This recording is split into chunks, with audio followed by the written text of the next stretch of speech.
Hello friend, एक trigonometry का formula है कि सिद्ध कीजिए कि sine square theta equal to cos sine square theta plus cos square theta equal to 1। देखिए, इसे बहुत लोग इसे सिद्ध करते हैं, लेकिन मैं भी सिद्ध कर रहा हूँ। इसे 3 मेथड से सिद्ध करूँगा कि ये आया कैसे है। एक पहला जो मेथड है, जैसे इसमें लिख दे रहा हूँ कि प्रथम विधि, तो प्रथम विधि वाला में थोड़ा सा ब्रांड है, अच्छा है, इसे आप देख सकते हैं। तो प्रथम विधि में मान लीजिए LHS को मैंने लिख लिया कि sine square theta plus cos square theta. तो इस पे हम एक ट्रायंगल बनाएंगे जो यानी समकोण त्रिभुज होगा।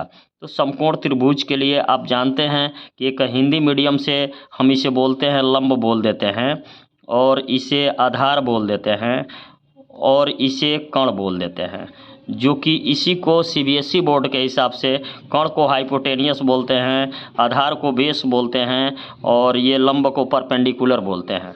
तो इसके हिसाब से मैं चल रहा हूँ। तो मान लीजिए सपोर्ट डैट कि इसे A मान लिया, इसे B मान लिया, इसे C मान लिया।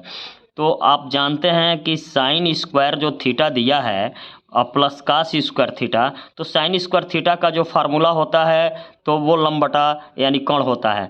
तो लंब का मतलब हो गया आपका AB और कर्ण का मतलब हो गया AC। तो यहाँ पे लिख देंगे कि AB डिवाइड बाई AC का होल स्क्वायर, क्योंकि साइन स्क्वायर है। सेम उसी तरह से कास का होता है आधार बटा कर्ण, तो यानी लिखेंगे BC डिवाइड बाई AC का होल स्क्वायर।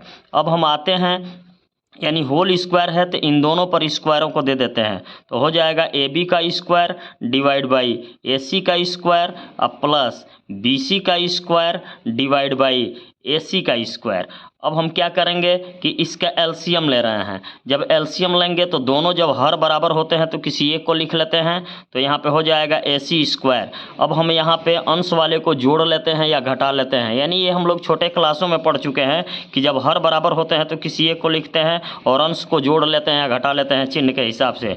तो यहाँ पे हो जाएगा AB का स्क्वायर प्लस BC का स्क्वायर। इस ट्रायंगल के हिसाब से हम देख रहे हैं कि AB जो है वो परपेंडिकुलर यानी लंब है और BC जो है आधार है।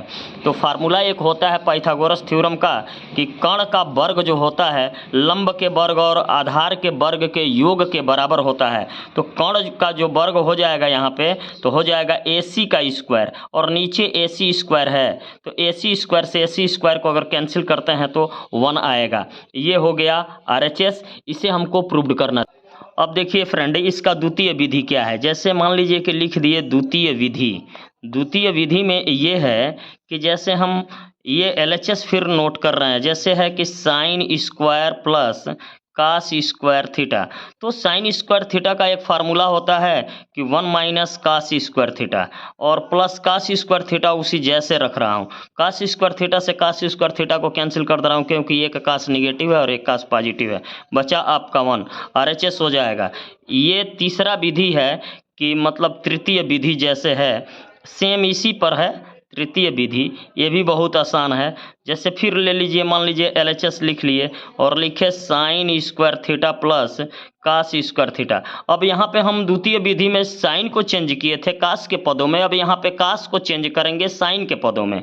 तो यहाँ पे लिखूंगा कि साइन स्क्वायर थीटा उसी जैसे रहेगा, लेकिन कास स्क्वायर थीटा का फार्मूला होता है 1 माइनस साइन स्क्वायर थीटा। तो साइन स्क्वायर थीटा से साइन स्क्वायर थीटा को कैंसिल कर दूंगा, बचेगा आपका 1 RHS। यानी ये sine square theta plus cos square theta की यानी बराबर 1 इस तरह से आया है कि 3 विधियों द्वारा आ रहा है कि ये 1 कैसे आएगा।